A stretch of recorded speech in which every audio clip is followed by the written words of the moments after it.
Friends, this is रजदर and today आज हम वो स्टॉक देखेंगे क्रॉम्पटन का जिसको हमने अराउंड 3 दिन पहले दैट इज संडे नाइट को we had suggested that is forming a triangle and there might be a price breakout. तो अभी जस्ट 2 मिनट्स में मैं आपको शो करूंगा कि how it has fared in the last 2 days।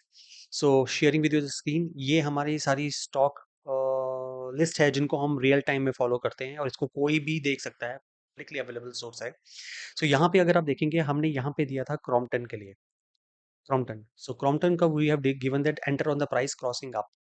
So if we open it, you will see that हमने यहाँ पे एक रिकमेंडेशंस दी थी। एट दैट टाइम इसने यहाँ पे अपना हाई को टच करके वापस यहाँ पे अराउंड 297 पे क्रॉम्पटन क्लोज हुआ था। सो अगर आप इसी को स्क्रॉल डाउन करेंगे, हमने कहा था आप एंट्री प्राइस आपका 301.70 होगा, टारगेट प्राइस 311 होगा, स्टॉप लॉस 251 होगा, 291। Now having said that if we look at it we will just, अब ये उस दिन का है, it is around Friday closing का अगर आप प्राइस देख रहे हैं।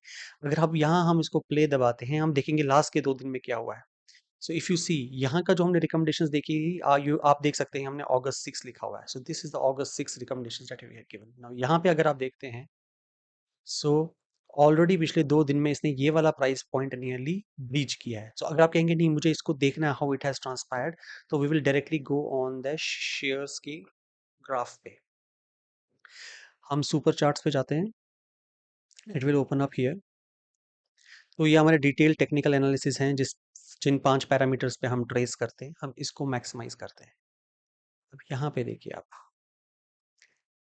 इस पे अगर देखेंगे, यहाँ पे हमने कहा था कि ये इस प्राइस को टच करके वापस आ गया यहाँ पे 296 पे। अब ये मंडे ट्यूसडे वेंसडे, आज वेंसडे है हमारा 9th, और आज आप देखिए रेदर यस्टरडे ही इसने इसको ब्रीच करके ऊपर क्लोज किया था 302 पे। तो हमने कहा था 301.70 पे अगर आप ले लेते परसों, सो आज हम ऑलरेडी इस पे 307 है, तो ये आज खुद आधा परसेंट ऊपर बढ़ गया है। Now first target we are looking at is around 311 and then we will be looking at 315। But having said that, अगर आप ये वाली ब्लू लाइन देखते हैं, ये इनका 200 डे मूविंग एवरेज है। 200 डे मूविंग एवरेज है, और अगर इसने 200 डे मूविंग एवरेज के ऊपर क्लोज किया और आगे जाते रहे, देन इसका जो नेक्स्ट स्टॉप होगा वो 339 होगा। बिकॉज देन हम ये कह सकते हैं इसका लॉन्ग टर्म ट्रेंड रिवर्सल हो गया है, unless and until they are not any big changes. So अगर आप क्रॉम्पटन ग्रीव्स को देखेंगे, ये यहाँ से आपका 425 से रिड्यूस होके 287 तक आया था। 287 में इसने यहाँ से ट्रेंड रिवर्सल किया, अगर स्ट्रेंथ नहीं थी यहाँ पे उसने अपनी रेंज बाउंड रहा। रेंज बाउंड होने के बाद इसने यहाँ पे अब ट्रेंड ब्रेक किया है। नाउ इट विल डिपेंड कि वेदर ये 200 200 डे मूविंग एवरेज को ब्रेक करता है। अगर ब्रेक करता है देन उसके बाद it will go gung ho on the long term basis. So this was Compton Greaves that we had been following it up, and it has actually done a very good job. And the triangle formation that has tremendously broken the resistance for the last, you can say, 1 2 3 3 months, and now it is up for grabs.